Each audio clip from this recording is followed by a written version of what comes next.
The ancient Egyptians would have been familiar with lions living in the western and eastern deserts on either side of the Nile Valley, and also in the Sinai region to the north of the Red Sea.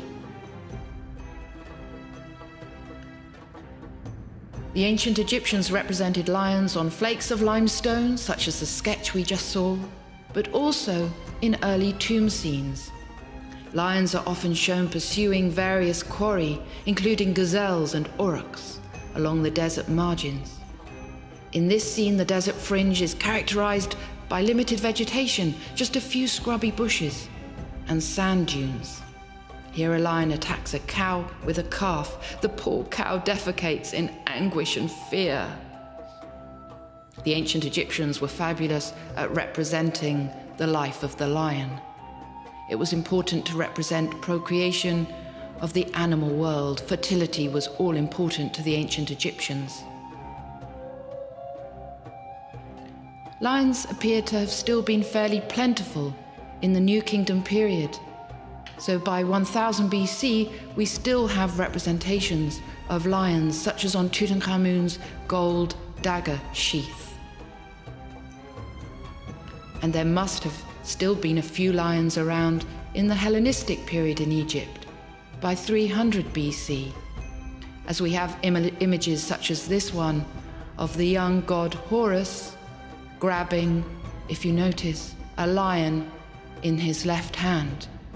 The spells on this particular ritual object were to protect against lion bites.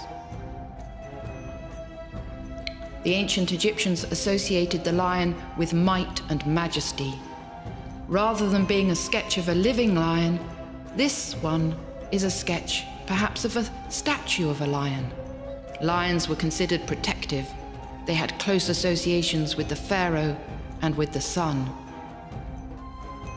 Some of the earliest statues to survive from ancient Egypt are these ones. Statues of lions that once adorned a temple at Coptos just north of Luxor. They're half a ton each, and today they protect the entrance to the President of University College London's office. It's rare to find a surviving example of a sculpture of this size in clay. This one's in the Ashmolean Museum in Oxford. It's about 42 centimeters in height. Nile silt coated with hematite that's then been polished before firing. This is one of a pair of statues of lions that originally guarded the entrance to a temple at Soleb in Nubia. They were erected there by Tutankhamun's grandfather, Amenhotep III. In fact, lions were considered so protective that they often flanked the processional ways leading to the entrance of temples, but then they would be sphinxes, so either with the pharaoh's head or, as you see here, the head of the god Amun as a ram. The lion was a wonderful motif to adorn ancient Egyptian art. This alabaster ointment vessel has a recumbent lion, his front paws nonchalantly crossed, his tongue hanging out. As an amulet, the lion symbolized ferocity, bravery, and regenerative powers.